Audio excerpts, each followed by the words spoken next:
Wahai yang membolak-balikkan hati, kokohkanlah hatiku ya di atas agamamu ini.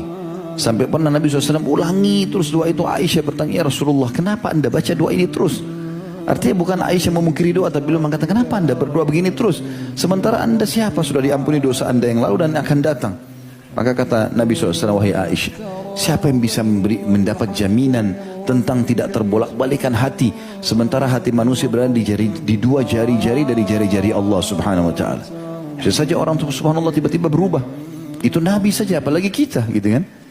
Jangan teman-teman sekalian baru belajar setahun, 2 tahun, 3 tahun agama, terus kemudian tiba-tiba merasa diri hebat, pintar, lalu menyalahkan orang sana sini. Ya. Mungkin antum tidak sadar itu permainan syaitan yang membolak-balikkan hati sehingga meninggalkan agama Allah Subhanahu Wa Taala, membenci orang-orang beriman, menyebarkan aib, melakukan segala macam permasalahan. Ini berbahaya. Dan ini masuk dalam dosa syubhat. Kalau dosa syahwat, dosa diikuti hawa nafsu seperti zina, bohong, itu masih bisa orang taubat karena dia tahu dirinya salah. Tapi kalau dosa syubhat, ini bahaya sekali. Syubhat, dia pikir dirinya benar padahal salah. Ghibah itu menceritakan aib orang, dosa besar padahal ada padanya. Sampai kata Nabi SAW, ghibah itu adalah engkau menceritakan yang ada pada saudaramu, memang ada padanya, baik cacat fisik, baik karakter, baik apa saja, itu nggak boleh dicerita. Kalau tidak ada jadi fitnah, maka itu diharamkan dalam Islam. Tapi banyak orang di majelis ilmu tidak sadar kalau dia sedang berbuat dosa besar itu. Dia pikir dia sedang ada di masjid, dia sudah mulai multazim, sudah mulai ada jenggot, sudah mulai sholat. Ternyata dia terjerumus dalam dosa yang berat. Ya. Saya ingatkan kembali teman-teman, hati-hati, karena banyak orang begitu berbolak-balik menjadi musuh. Tadinya sahabat dekat hanya karena hawa nafsu syaitan yang masuk kepada dia dan dosa syubhat ini. Kata Nabi SAW, riba 73 tingkatan. Tingkatan yang paling rendahnya seperti orang berzina dengan ibunya sendiri. Berat sekali. Lalu kata Nabi SAW, dan tingkat tertingginya 73 adalah setara dengan mencoreng kehormatan seorang muslim atau menceritakan aibnya. Kalau kita tidak tahu jangan bicara. Kalau kita tahu pun nasihati dia baik-baik, kemudian kita diam. Imam Ahmad rahimahullah pernah mendatangi seorang muridnya tengah malam.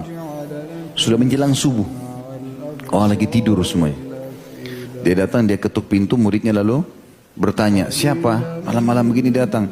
Dia bilang Ibnu Hanbal. Ibnu Hanbal, dia tidak bilang Ahmad, gurumu, enggak.